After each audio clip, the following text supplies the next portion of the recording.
जय हिंद साथियों, पंडित एकेडमी में आप लोगों को बहुत बहुत स्वागत करता हूं। आज के इस वीडियो के माध्यम से हम लोग जीव विज्ञान के पूरे 4 यूनिट को अध्ययन करने वाले हैं। तो वीडियो थोड़ा लंबी हो सकती है, तो पूरा ज़रूर देखिएगा। ये सभी एग्ज़ामों के लिए रिवीजन के तौर पर काफ़ी ज़्यादा हेल्पफुल होगा, तो वीडियो पूरा ज़रूर देख लीजिएगा। तो वीडियो को शुरू करते हैं। और आपको जानकारी के लिए बता दें, हम लोग ज्योग्राफी को भी अध्ययन कर चुके हैं। अगर उसका वीडियो नहीं देखे हैं तो प्लेलिस्ट का लिंक डिस्क्रिप्शन बॉक्स में मिल जाएगा, वहाँ से जाके आप देख सकते हैं। तो वीडियो को शुरू करते हैं। पहला यूनिट जो है वो है जंतु विज्ञान की शाखा। इसमें से पहला नंबर क्वेश्चन है, मानव त्वचा का अध्ययन करने वाली विज्ञान शाखा कहलाती है। मानव त्वचा का अध्ययन करने वाली विज्ञान की शाखा कहलाती है, तो वो क्या कहलाती है? डर्मेटोलॉजी। डर्मेटोलॉजी कहलाती है। इसका राइट आंसर हो जाएगा डी नंबर। 2 नंबर क्वेश्चन है, अस्थियों का अध्ययन विज्ञान की किस शाखा के अंतर्गत किया जाता है? अस्थियों का अध्ययन विज्ञान की किस शाखा के अंतर्गत किया जाता है? तो वो ऑस्ट्रोलॉजी में किया जाता है। ऑस्ट्रोलॉजी में किया जाता है। इसका राइट आंसर हो जाएगा बी नंबर। जीवों के संक्रमण के विरुद्ध प्रतिरोध का अध्ययन किया जाता है। जीवों के संक्रमण के विरुद्ध प्रतिरोध का अध्ययन किया जाता है, तो ये इम्यूनोलॉजी में किया जाता है। इम्यूनोलॉजी में। इसका राइट आंसर हो जाएगा बी नंबर। आगे हैं, पैलियोंटोलॉजी के अंतर्गत किसका अध्ययन किया जाता है? पैलियोंटोलॉजी के अंतर्गत किसका अध्ययन किया जाता है? तो ये जीवाश्मों का अध्ययन किया जाता है। आगे हैं, कीड़ों के अध्ययन को कहते हैं। कीड़ों का अध्ययन क्या कहलाता है? कीड़ों का अध्ययन जो कहलाता है एंटोमोलॉजी। एंटोमोलॉजी कहलाता है। साइटोलॉजी निम्न के अध्ययन से संबंधित है। साइटोलॉजी निम्न के अध्ययन से संबंधित है। किससे संबंधित है ये? तो ये कोशिका के से संबंधित है। कोशिका से। मछलियों से संबंधित अध्ययन कहलाता है। मछलियों से संबंधित अध्ययन क्या कहलाता है? इथियोलॉजी। इथियोलॉजी कहलाता है। आगे हैं, ऑर्निथोलॉजी। ऑर्निथोलॉजी में किसका अध्ययन होता है? ऑर्निथोलॉजी में किसका अध्ययन होता है? तो ये इसमें ये पंछियों का अध्ययन किया जाता है। आगे हैं, हिस्टोलॉजी किससे संबंधित है? हिस्टोलॉजी जो है वो किससे संबंधित है? तो वो ऊतकों से संबंधित है। इसमें ऊतकों का अध्ययन किया जाता है। 10 नंबर क्वेश्चन है, घाव का अध्ययन क्या कहलाता है? घाव का अध्ययन जो है वो क्या कहलाता है? तो वो ट्रोमेटोलॉजी कहलाता है। ट्रोमेटोलॉजी। आगे हैं, कैंसर संबंधी रोग का अध्ययन कहलाता है। कैंसर संबंधी रोगों का अध्ययन क्या कहलाता है? ओंकोलॉजी। ओंकोलॉजी कहलाता है। मोलस्का समुदाय के जंतुओं के कवच का अध्ययन कहलाता है। मोलस्का समुदाय के जंतुओं के कवच का अध्ययन कहलाता है, तो वो क्या कहलाता है? कॉन्कोलॉजी। इसका राइट आंसर हो जाएगा बी नंबर। वंशागति के नियमों के अध्ययन कहलाता है। वंशागति नियमों के अध्ययन को क्या कहते हैं? वो अनुवंशिकी। अनुवंशिकी कहते हैं। आगे हैं, मनुष्यों के वातावरण को सुधारने से नस्ल सुधारना कहलाता है। मनुष्यों के वातावरण को सुधारने से नस्ल सुधारना कहलाता है, तो ये क्या कहलाता है? यूथोनिक्स। यूथोनिक्स कहलाता है। नलिका वाहिन ग्रंथियों के अध्ययन करने वाले जंतु विज्ञान की शाखा को कहते हैं। नलिका वाहिन ग्रंथियों के अध्ययन करने वाले जंतु विज्ञान की शाखा क्या कहलाती है? एंडोक्राइनोलॉजी। एंडोक्राइनोलॉजी कहलाता है। इसका राइट आंसर जो हो जाएगा वो बी हो जाएगा। उस विज्ञान को जो आनुवंशिकता के नियमों द्वारा मानव जाति की उन्नति का अध्ययन कराता है कहते हैं। उस विज्ञान को जो आनुवंशिकता के नियमों द्वारा मानव जाति का उन्नति का अध्ययन कराता है, तो वो क्या कहलाता है? यूजेनिक्स। यूजेनिक्स कहलाता है। इसका राइट आंसर हो जाएगा सी नंबर। आगे हैं, कीटों का मनुष्यों, पर्यावरण और अन्य जीवों के साथ संबंधों का अध्ययन निम्न में से क्या कहलाता है? कीटों का मनुष्यों, पर्यावरण और अन्य जीवों के साथ संबंध का अध्ययन क्या में से क्या कहलाता है? इसमें से क्या हो जाएगा? एंटोमोलॉजी। एंटोमोलॉजी कहलाता है। मछलियों तथा उनसे संबंधित उद्योग का अध्ययन कहलाता है। मछलियों तथा उनसे संबंधित उद्योगों का अध्ययन क्या कहलाता है? एक्थियोलॉजी। एक्थियोलॉजी कहलाता है। जंतु विज्ञान की वह शाखा जिसके अंतर्गत जंतु की बाह्य आकृति एवं बाह्य संरचना का अध्ययन किया जाता है कहलाते हैं। क्या कहलाता है? मार्कोलॉजी। ये माइकोलॉजी कहलाता है। जंतु विज्ञान की वह शाखा जिसके अंतर्गत आनुवंशिक लक्षणों तथा उसकी वंशागति का अध्ययन किया जाता है कहलाता है, तो ये क्या कहलाता है? जेनेटिक्स। ये कहलाता है जेनेटिक्स। आगे हैं, जंतु तथा उसके आसपास के वातावरण संबंधी अध्ययन को कहते हैं। जंतु तथा उसके आसपास के वातावरण संबंधी अध्ययन को कहते हैं, तो क्या कहते हैं? पारिस्थितिकी। पारिस्थितिकी इसको कहते हैं। आगे मांसपेशियों का अध्ययन करते हैं। मांसपेशियों का अध्ययन किस में करते हैं? मायोलॉजी में। मायोलॉजी में करते हैं। जनसंख्या का अध्ययन कहलाता है। जनसंख्या का अध्ययन क्या कहलाता है? डेमोग्राफी। डेमोग्राफी कहलाता है। नंबर क्वेश्चन है, मधुमक्खियों का पालन कहलाता है। मधुमक्खियों का पालन क्या कहलाता है? एपीकल्चर। एपीकल्चर कहलाता है। रेशम पालन कहलाता है। रेशम पालन सेरीकल्चर में आता है। सेरीकल्चर में।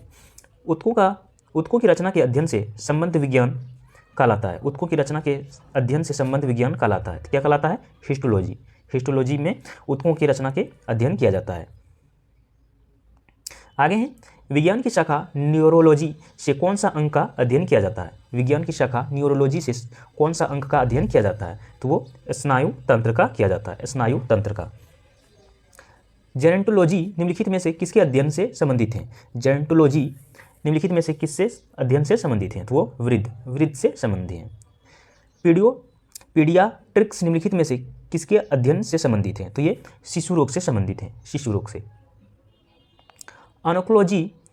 एनोकोलॉजी किनका अध्ययन है? तो ये कैंसर का अध्ययन होता है, इसमें कैंसर का अध्ययन किया जाता है। जेनेटिक्स में किसका अध्ययन किया जाता है? जेनेटिक्स में किसका अध्ययन किया जाता है? तो ये आनुवंशिकता एवं गुणसूत्रों का अध्ययन किया जाता है, आनुवंशिकता तथा गुणसूत्रों का। आनुवंशिकी किससे संबंधित है? आनुवंशिकी जो है वो किससे संबंधित है? तो ये आनुवंशिकता से संबंधित है। आगे हैं, रक्त में एंटीबॉडी एवं एंटीजन के अध्ययन को कहते हैं। रक्त में एंटीबॉडी एवं एंटीजन के अध्ययन को कहते हैं, तो ये क्या कहते हैं? सेरिलॉजी, सेरिलॉजी कहते हैं। पारिस्थितिकी विज्ञान इकोलॉजी का किससे संबंध है? पारिस्थितिकी विज्ञान इकोलॉजी का किससे संबंध है? तो वो शरीर संरचना तथा वातावरण से संबंध होता है, शरीर संरचना और वातावरण से संबंध होता है। एरिनियोलॉजी किसका अध्ययन है? एरिनियोलॉजी किसका अध्ययन होता है? ये मकड़ों का अध्ययन होता है, मकड़ों का। निम्नलिखित में से किस शब्द का अर्थ पालतू कुत्तों के वैज्ञानिक अध्ययन है? निम्नलिखित में से किस शब्द का अर्थ पालतू कुत्ते का वैज्ञानिक अध्ययन है? तो वो साइनोलॉजी में आते हैं, ये साइनोलॉजी में अध्ययन किया जाता है। विज्ञान की एक शाखा चिरोपॉडी शरीर के किस भाग से संबंधित है? विज्ञान की एक शाखा चिरोपॉडी शरीर के किस भाग से संबंधित है? तो ये पैर से संबंध है, पैर से। अब है यूनिट नंबर 13, प्रमुख जैव विज्ञान, प्रमुख जैव वैज्ञानिक। 1 नंबर क्वेश्चन है, प्राकृतिक वर्णवाद से विशेष संबंध था। प्राकृतिक वर्णवाद से विशेष संबंध किसको था? तो वो डार्विन का था, डार्विन का। आगे हैं, आनुवंशिकता के नियम के जन्मदाता हैं। आनुवंशिकता के नियम के जन्मदाता कौन है? तो वो मेंडल है, वो ग्रेग मेंडल। डीएनए संश्लेषण का प्रतिपादन किसने किया था? डीएनए संश्लेषण का प्रतिपादन किसने किया था? वो कार्नबर्ग ने किया था, कार्नबर्ग ने। आगे हैं, प्लावमान जीन के सिद्धांत का प्रतिपादन किसने किया था? प्लावमान जीन के सिद्धांत का प्रतिपादन किसने किया था? तो वो मैक्लिंटॉक ने किया था, मैक्लिंटॉक ने किया था। फिलॉसफिक जूलॉजी के लेखक कौन है? फिलॉसफिक जूलॉजी के लेखक कौन है? वो लेमार्क हैं, लेमार्क। जीवाणु की खोज किसने की थी? जीवाणु की खोज किसने किया था? वो ल्यूवेनहॉक ने किया था, ल्यूवेनहॉक ने। इसका राइट आंसर जो हो जाएगा वो बी नंबर हो जाएगा। आगे हैं, हरगोविंद खुराना को किस क्षेत्र में प्रतिष्ठित नोबेल पुरस्कार मिला था? हरगोविंद खुराना को किस क्षेत्र में प्रतिष्ठित नोबेल पुरस्कार मिला था? तो किस क्षेत्र में मिला था? तो वो एक चिकित्सक थे, वो उसको चिकित्सा विज्ञान के क्षेत्र में उसको प्रतिष्ठित नोबेल पुरस्कार मिला था। आगे 8 नंबर क्वेश्चन है, निम्नलिखित में से किसने प्राकृतिक वर्ण या सर्वोत्तम की उत्तरजीविता के सिद्धांत पर आधारित विकास का सिद्धांत प्रतिपादन किया था? तो वो किसने किया था? वो डार्विन ने किया था। इसका राइट आंसर जो हो जाएगा वो डी नंबर। आगे हैं, स्टेथोस्कोप का आविष्कार किसने किया? स्टेथोस्कोप का आविष्कार किसने किया था? तो ये लेनेक ने किया था, लेनेक ने। एडवर्ड जेनरल निम्नलिखित में से किस रोग से जुड़े हैं? एडवर्ड जेनरल निम्नलिखित में से किस रोग से जुड़े हैं? तो वह चेचक रोग से जुड़ा हुआ है। 12 नंबर क्वेश्चन है, क्रिस्टियन बोनार्ड किस लिए प्रसिद्ध हैं? क्रिस्टियन बोनार्ड किस लिए प्रसिद्ध हैं? तो ये विश्व का पहला मानव हृदय प्रतिरोपण करने के लिए ये प्रसिद्ध हैं। विश्व का पहला मानव हृदय प्रतिरोपण यानी कि ट्रांसफर करने के लिए ये प्रसिद्ध हैं। आगे हैं, डीएनए की संरचना को सबसे पहली किसने रेखांकित किया? डीएनए की संरचना को सबसे पहले किसने रेखांकित किया था? तो वॉटसन क्रिक ने किया था। सबसे पहली बार किसने किया था? वॉटसन व क्रिक ने। आगे हैं, 14 नंबर क्वेश्चन, विकास का सिद्धांत किसके द्वारा प्रतिपादित किया गया था? विकास का सिद्धांत किसके द्वारा प्रतिपादित किया गया था? तो वो डार्विन के द्वारा प्रतिपादित किया गया था विकास के सिद्धांत। आगे हैं, किसके द्वारा आनुवंशिकता के विज्ञान को आनुवंशिकी कहा गया? किसके द्वारा आनुवंशिकता के विज्ञान को आनुवंशिकी कहा गया? तो बैटसन के द्वारा सबसे पहली बार आनुवंशिकता को आनुवंशिकी कहा गया। 16 नंबर क्वेश्चन है, आधुनिक एंटीसेप्टिक सर्जरी का जनक कौन है? आधुनिक एंटीसेप्टिक सर्जरी का जनक किसको माना गया है? वो लिस्टर को माना गया है। इसका राइट आंसर जो हो जाएगा वो ए नंबर है। आगे हैं, लुई पास्चर ने किसकी खोज की? लुई पास्चर ने किसकी खोज की? तो वो रेबीजोरोधी का टीका का खोज किया था। प्रथम एंटीबायोटिक की खोज किसने की थी? प्रथम एंटीबायोटिक की खोज किसने की थी? तो वो ए फ्लेमिंग ने किया था। सबसे पहली बार ए फ्लेमिंग ने प्रथम एंटीबायोटिक की खोज किया था। 19 नंबर क्वेश्चन है, पेनिसिलिन की खोज किसने की थी? पेनिसिलिन की खोज किसने किया था? तो वो ए फ्लेमिंग ने किया था। ए फ्लेमिंग ने। आगे 20 नंबर क्वेश्चन है, मानव शरीर में कोशिका की खोज किसने की थी? मानव शरीर में कोशिका की खोज किसने की थी? तो रॉबर्ट हुक ने किया था। 21 नंबर क्वेश्चन है, किस वैज्ञानिक ने खोज की थी कि मलेरिया मच्छरों द्वारा भी होता है? तो वो रोनाल्ड रॉस ने किया था। रोनाल्ड रॉस ने बताया था कि मलेरिया जो है वो मच्छरों के द्वारा होता है। आगे है, लेप्रोसी बेसिलस का आविष्कार किया था। लेप्रोसी बेसिलस का आविष्कार किया था, वो किसने किया था? हैंसेन ने किया था। हैंसेन ने। आगे है, रक्त समूह का आविष्कारक है। रक्त समूह का आविष्कारक कौन है? लैंडस्टीनर रक्त समूह का आविष्कारक माना जाता है। 24 नंबर क्वेश्चन है, मधुमेह के उपचार हेतु प्रयुक्त हार्मोन इंसुलिन का आविष्कार किया था। मधुमेह के उपचार हेतु प्रयुक्त हार्मोन इंसुलिन का आविष्कार किया गया था। तो वो किसके द्वारा? वो एफ.जी. बेंटिंग के द्वारा किया गया था। आगे है, पुनर्वर्तन सिद्धांत किसने प्रस्तुत किया था? पुनर्वर्तन सिद्धांत किसने प्रस्तुत किया था? तो वो अर्नस्ट हाक्ले के द्वारा प्रस्तुत किया गया था। इनमें से कौन वैज्ञानिक ने चिकित्सा की दुनिया में प्रतिरक्षण की संकल्पना प्रस्तुत की? इनमें से कौन से वैज्ञानिक ने चिकित्सा की दुनिया में प्रतिरक्षण की संकल्पना का प्रस्तुत की? तो वो एडवर्ड जनरल है वो। आगे है 27 नंबर, निम्नलिखित में से किसने यह मूल अवधारणा प्रस्तुत की कि सभी जीव कोशिका के बने हैं? निम्नलिखित में से किसने यह मूल अवधारणा प्रस्तुत की थी कि सभी जीव जो है वो कोशिका के बने हैं? तो वो कौन हो जाएंगे? वो इलाइडेन और टी स्वान ने बताया था सबसे पहली बार कि सभी जीव जो हैं वो कोशिकाओं के बने होते हैं। इसका राइट आंसर जो हो जाएगा वो डी नंबर है। 28 नंबर क्वेश्चन है, सुमेलित नहीं है, इसमें कौन सा सुमेलित नहीं है? तो वो हो जाएगा जोसेफ लिस्टर। ये कुष्ठ रोग के उपचार के लिए ये नहीं है। ये जो इसका राइट आंसर जो हो जाएगा वो ए नंबर है। सूची 1 सूची 2 के साथ सुमेलित कीजिए। एक साइड में सूची 1 में खोज दिया हुआ है और एक दूसरे साइड में वैज्ञानिक के नाम। तो DNA का खोज किसने किया था? तो वॉटसन और क्रिक ने किया था। ABO रक्त समूह की खोज किसने किया था? वो कॉलर लैंडस्टीनर ने किया था। जंपिंग जीन का खोज वो बारबरा मैकलिंटॉक ने किया था। रेगुलेटरी जीन का खोज जेकब और मोंडनॉट ने किया था। इसका राइट आंसर जो हो जाएगा वो सी नंबर है। 30 नंबर क्वेश्चन है, इसमें भी मिलान करना है। तो एक साइड में एक नंबर में है खोजकर्ता और एक साइड में है खोज। तो जनरल की खोज जो क्या था? जनरल किसकी खोज किया था? तो वो टीकाकरण का। वॉटसन ये द्विकुंडली का। लैंडस्टीनर ने जो किया था वो रुधिर वर्ग का खोज किया था। और फ्लेमिंग ने किया था पेनिसिलिन की खोज की थी। इसका राइट आंसर जो हो जाएगा वो सी नंबर है। अब है यूनिट नंबर 14 जंतु तक। अब इसको अध्ययन करते हैं। 1 नंबर क्वेश्चन है, हिस्टोलॉजी शब्द का सर्वप्रथम प्रयोग किसने किया था? हिस्टोलॉजी शब्द का सर्वप्रथम प्रयोग किसने किया था? तो ये मेयर ने किया था। आगे हैं, किस प्रकार के ऊतक शरीर की सुरक्षा कवच का कार्य करते हैं? किस प्रकार के ऊतक शरीर की सुरक्षा के कार्य करते हैं? तो वो एपिथेलियमी ऊतक हैं। ये किसी भी तरह के शरीर में अगर कट उड़ जाते हैं तो उसका सुरक्षा के लिए, उसका भरने के लिए, घाव भरने के लिए वो एपिथेलियमी ऊतक कार्य करता है।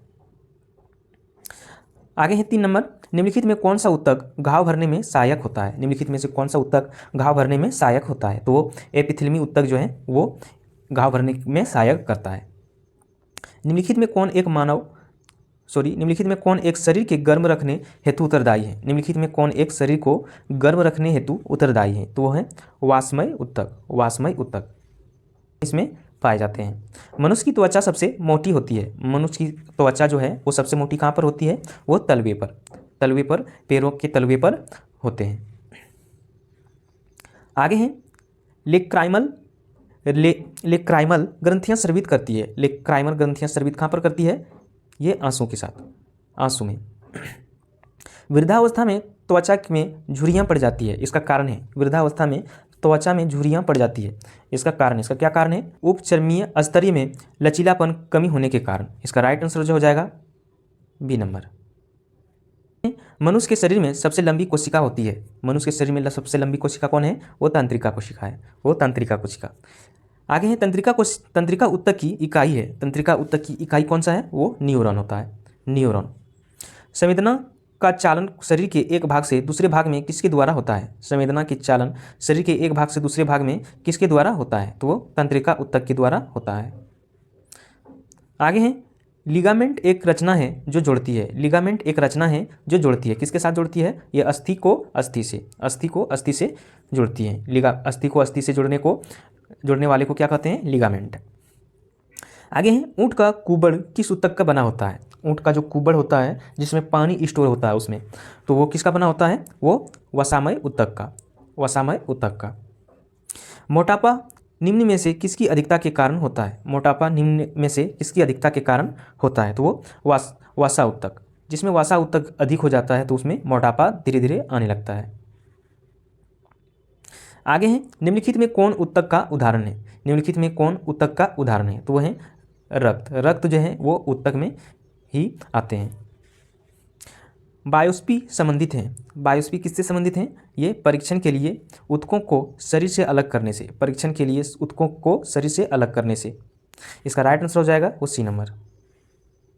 आगे हैं मास्ट कोशिकाएं पाई जाती है। तो किसमें? ये संयोजी ऊतक में पाई जाती है। आगे 18 नंबर क्वेश्चन है हेवर्सियन तंत्र पाया जाता है। तो वो अस्थियों में ये पाया जाता है। इसका राइट आंसर हो जाएगा सी नंबर। आगे हैं फेफड़ों को ढकने वाले आवरण कहलाता है। फेफड़ों के ढकने वाले आवरण क्या कहलाता है?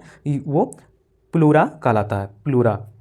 दांत मुख्य रूप से बने होते हैं। दांत किसका बना होता है? दांत जो बना होता है वो डेंटाइन के बने होते हैं, डेंटाइन के। दांत का शिखर किसका बना होता है? दांत का जो शिखर ऊपर वाला भाग होता है वो किसका बना होता है? वो एनामिल का बना होता है। आगे है 22 नंबर नाभि रज्जु है। ये किसका? ये प्रौढ़ संयोजी ऊतक का होता है। प्राणियों में निम्नलिखित में से किस प्रकार के संयोजी ऊतक में वसा संग्रहित होती है? प्राणियों में निम्नलिखित में से किस प्रकार के संयोजी ऊतक में वसा संग्रहित होती है? तो वो एडिपोसाइड का होता है। आगे है किस ऊतक के नख, खुर और सींग बने होते हैं? तो वो किसका बना होता है? ये केरोटिन का बना होता है। RH कारक ने अपना यह नाम किस जानवर से लिया था? RH कारक ने अपना नाम किस जानवर से लिया था? ये बंदर से लिया था। जन्म के बाद मानव के किस ऊतक में कोई कोशिका विभाजन नहीं होता है? ऐसा कौन सा ऊतक है जो जन्म के बाद वो कोशिका विभाजन नहीं करता है? तो वह है तांत्रिका। आगे है प्लाज्मा में जल का प्रतिशत होता है। प्लाज्मा में जल का प्रतिशत कितना होता है? तो प्लाज्मा में जो सबसे अधिक पाया जाता है वो जल ही होता है। ये 90% तक जल इसमें पाया जाता है। रक्त एक प्रकार का क्या है? ये संयोजी ऊतक होता है, ये संयोजी ऊतक। उपास्थि निम्नलिखित में से किसमें नहीं पाया जाता है? तो वो मूत्राशय में नहीं पाया जाता है। आपको जानकारी के लिए बता दें, हम लोग ज्योग्राफी को भी अध्ययन कर चुके हैं। अगर उसका वीडियो नहीं देखे हैं तो आप प्लेलिस्ट को डिस्क्रिप्शन बॉक्स में मिल जाएगा, वहाँ से जाके आप देख सकते हैं। अब है यूनिट नंबर 15 आनुवंशिकी।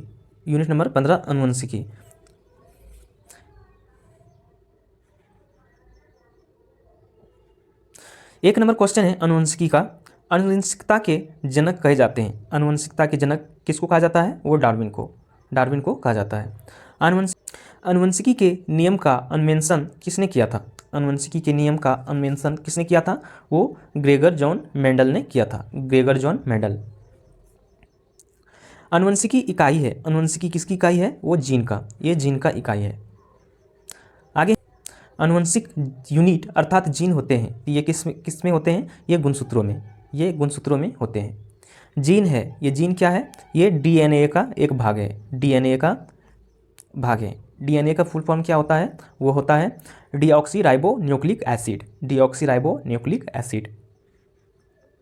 आगे हैं सर्वप्रथम प्रयोगशाला में जीन का संश्लेषण करने वाले वैज्ञानिक हैं। सर्वप्रथम प्रयोगशाला में जीन का संश्लेषण करने वाले वैज्ञानिक का नाम क्या है? वो हरगोविंद खुराना है, हरगोविंद खुराना। एक जीन एक एंजाइम सिद्धांत प्रतिपादित किया था। एक जीन एक एंजाइम सिद्धांत प्रतिपादित किसने किया था? ये विल्टल व टेट्रम ने किया था। इसका राइट आंसर हो जाएगा सी नंबर। 8 नंबर क्वेश्चन है, जीन के व्यक्त किया जा सकता है, जीन को व्यक्त किया जा सकता है तो किस किस तरह से ये व्यक्त किया जा सकता है? आनुवंशिकता की इकाई से, डीएनए का एक भाग से, उत्परिवर्तन की इकाई से किया जा सकता है। यानी कि इसमें जितने भी तरह दिया हुआ है वो सारी तरह से जीन को व्यक्त किया जा सकता है। इसका राइट आंसर हो जाएगा डी नंबर, उपयुक्त सभी तरह से। जीन का वर्तमान नाम देने वाले वैज्ञानिक हैं। जीन का वर्तमान नाम देने वाले वैज्ञानिक का नाम क्या है? जोहानसन इसका वैज्ञानिक का नाम है। कोशिका में पाए जाने वाला आनुवंशिक पदार्थ है। कोशिका में पाए जाने वाले आनुवंशिक पदार्थ कौन है? वो डीएनए है, डीएनए। प्रयोगशाला में सर्वप्रथम डीएनए का संश्लेषण किया था। प्रयोगशाला में सर्वप्रथम डीएनए का संश्लेषण किसने किया था? तो वो खुराना ने, हरगोविंद खुराना ने किया था। डीएनए का डबल हेलिक्स मॉडल किसने दिया? डीएनए का डबल हेलिक्स मॉडल किसने दिया था? तो वो वाटसन व क्रिक ने दिया था, वाटसन एवं क्रिक ने दिया था। वंशानुगत विशेषताएं मुख्य रूप से माता पिता से बच्चों में पहुंचते हैं, जो मुख्यतः खाली जगह के मध्य से होते हैं। तो वो किसके मध्य से होते हैं? वो जीन से होते हैं, जीन से। 14 नंबर क्वेश्चन है, किस कारण एक माता पिता की सभी संतानें एक समान नहीं होते हैं? किस कारण एक माता पिता के सभी संतानें एक समान के नहीं होते हैं? तो वो इसमें से सभी तरह हो जाएंगे। ये आनुवंशिकता की भिन्नता के कारण, वातावरण की भिन्नता के कारण। तो ये जो हो जाएगा, ये उपयुक्त, ये दोनों जो दिया हुआ वो दोनों से हो जाएगा। इसका राइट आंसर हो जाएगा सी नंबर। आगे 15 नंबर क्वेश्चन है, मनुष्य के द्विगुणित क्रोमोसोम की संख्या होती है। मनुष्य में द्विगुणित क्रोमोसोम की संख्या कितनी होती है? वो 23 जोड़े गुणसूत्र होते हैं, जो कि टोटल अगर बात करें तो वो 46 होते हैं। आगे हैं, पुरुष में पुरुषत्व के लिए कौन सा गुणसूत्र संयोजन उत्तरदायी है? तो पुरुष में जो गुणसूत्र पाए जाते हैं वो XY करके पाए जाते हैं, और स्त्रियों में जो गुणसूत्र होते हैं वो XX पाए जाते हैं। एक सामान्य मानव शरीर कोशिका में गुणसूत्रों की संख्या कितनी होती है? एक सामान्य मानव शरीर की कोशिका में गुणसूत्रों की संख्या कितनी होती है? तो वो 46, यानी 23 जोड़े और 46 टोटल होते हैं गुणसूत्रों की संख्या। मनुष्य में नर का गुणसूत्र सम्मिश्रण होते हैं, तो वो कैसा होता है? वो XY करके होते हैं। आगे हैं, शिशु के लिंग का निर्धारण किससे वंशागत हुए गुणसूत्र द्वारा किया जा सकता है? तो वो पिता के द्वारा गुणसूत्र द्वारा किया जा सकता है। एक सामान्य मानव शुक्राणु में ऑटोसोम की संख्या कितनी होती है? एक सामान्य मानव शुक्राणु में ऑटोसोम की संख्या कितनी होती है? वो 22 जोड़े होते हैं। मनुष्य में कौन सा क्रोमोसोम के मिलने से बालक का जन्म होगा? मनुष्य में कौन सा क्रोमोसोम के मिलने से बालक का जन्म होगा? तो हो जाएगा पुरुष का Y व स्त्री का X। पुरुष का Y और स्त्री का X क्रोमोसोम मिलने पर वो बालक का जन्म होगा। आगे हैं, निम्नलिखित में कौन एक लिंग संलग्न रोग है? निम्नलिखित में कौन एक लिंग संलग्न रोग है? तो वो हो जाएगा क्षय रोग, वो क्षय रोग है। लाल हरी वर्णद्रता होने का कारण है। लाल हरी वर्णद्रता होने का कारण क्या है? वह है X गुणसूत्रों की वंशागति, X गुणसूत्रों की वंशागति। हीमोफोलिया में रक्त का थक्का नहीं बनता। जब हीमोफोलिया नामक की बीमारी होते हैं तो उसमें रक्त का थक्का नहीं बनते हैं। 25 नंबर क्वेश्चन है, मनुष्य में लाल हरी वर्णद्रता को जाना जाता है। मनुष्य में लाल हरी वर्णद्रता को जाना जाता है तो प्रोटोनिया के रूप में, ड्यूटेरिनिया के रूप में जाना जाता है। तो ये इसका राइट आंसर हो जाएगा सी नंबर, उपयुक्त दोनों रूप में जाना जाता है। आगे हैं, एक वर्णरत पुरुष का विवाह दूसरे वर्णरत पुरुष के सामान्य पुत्री से हुआ हो तो संतान में क्या होगा? एक वर्णरत पुरुष का विवाह दूसरे वर्णरत पुरुष के सामान्य स्त्री से हुआ हो तो संतानों में क्या होगा, तो संतानों में आधे पुत्री वर्णद्ध हो जाएगा, आधे पुत्री वर्णद्ध हो जाएगा। एक वर्णद्ध पुरुष व सामान्य महिला की संतानों में पुत्रों की वर्णद्ध होने की संभावना है, तो वो कितने परसेंट होता है, तो वो 0%, 0% ये होने की संभावना है। शिशु की पितृत्व स्थापित करने के लिए निम्नलिखित में से एक तकनीक का प्रयोग किया जाता है, तो वो क्या प्रयोग किया जाता है, वो DNA printing, figure printing, DNA का फिगर प्रिंटिंग। आगे है 29 नंबर क्वेश्चन, जीन शब्द किसने बनाया था, जीन शब्द किसने बनाया था, तो वो W.L. जॉनसन ने, W.L. जॉनसन साहब ने सबसे पहले ये जीन शब्द का प्रयोग किया था। वर्णद्धता वाले व्यक्ति को लाल रंग दिखाई देगा, वर्णद्धता वाले व्यक्ति को लाल रंग दिखाई देगा, तो लाल रंग किस टाइप का दिखाई देगा उसको, वो हरा रंग दिखाई देगा। एक वर्णद्ध पुरुष का सामान्य महिला से विवाह करता है, वर्णद्धता का लक्षण उत्पन्न होंगे उसके पुत्रियों के पुत्रों में, उसके पुत्रियों के पुत्रों में ये होगा। इसका राइट आंसर जो हो जाएगा वो डी नंबर। निम्नलिखित में कौन से व्याधित अनुवंशिकी है, निम्नलिखित में कौन सी व्याधित अनुवंशिकी है, तो हो जाएगा हीमोफेलिया। आगे हैं डीएनए अंगुली छाप तकनीक का उपयोग किसके सूचन के लिए किया जाता है, डीएनए अंगुली छाप तकनीक का उपयोग किसके संसूचन के लिए किया जाता है, तो वो विवादित जनकता के सूचन के लिए, संसूचन के लिए किया जाता है। आगे हैं गुणसूत्र में होते हैं, गुणसूत्र में क्या होते हैं, डीएनए और प्रोटीन होते हैं। डीएनए अंगुली छाप का प्रयोग किसके पहचान के लिए किया जाता है, डीएनए अंगुली छाप का प्रयोग किसके पहचान के लिए किया जाता है, तो वो माता पिता, बलात्कारी, चोर, इन सभी के लिए डीएनए अंगुली छाप प्रयोग के लिए किया जाता है। इसका राइट आंसर जो हो जाएगा वो डी नंबर। जेनेटिक्स निम्नलिखित में से किसका अध्ययन है, जेनेटिक्स जो है वो निम्नलिखित में किसका अध्ययन है, तो वो हो जाएगा आनुवंशिकता और विचरण का अध्ययन है। लैंगिक जनन से आनुवंशिक विचरण कैसे होता है, लैंगिक जनन से आनुवंशिक विचरण कैसे होता है, तो ये जीन के मिश्रण से, क्रोमोसोम के बदलाव से, जीन के मिश्रण से, इन सभी से होता है। इसका राइट आंसर जो हो जाएगा इन सभी, डी नंबर उपयुक्त सभी। जीन के भीतर अनुक्रम आधार परिवर्तन कहलाता है, जीन के भीतर अनुक्रम आधार परिवर्तन कहलाता है, तो क्या कहलाता है, उत्परिवर्तन कहलाता है। आगे हैं टर्नर लक्षण वाले क्रोमोसोम का विवरण क्या है, टर्नर लक्षण वाले क्रोमोसोम का वितरण क्या है, तो हो जाएगा 44A + XO। इसका राइट आंसर हो जाएगा ए नंबर।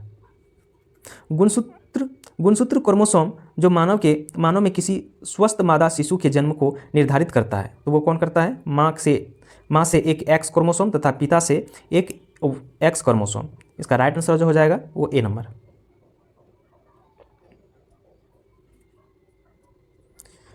अब है यूनिट नंबर 16 उद्योग विकास।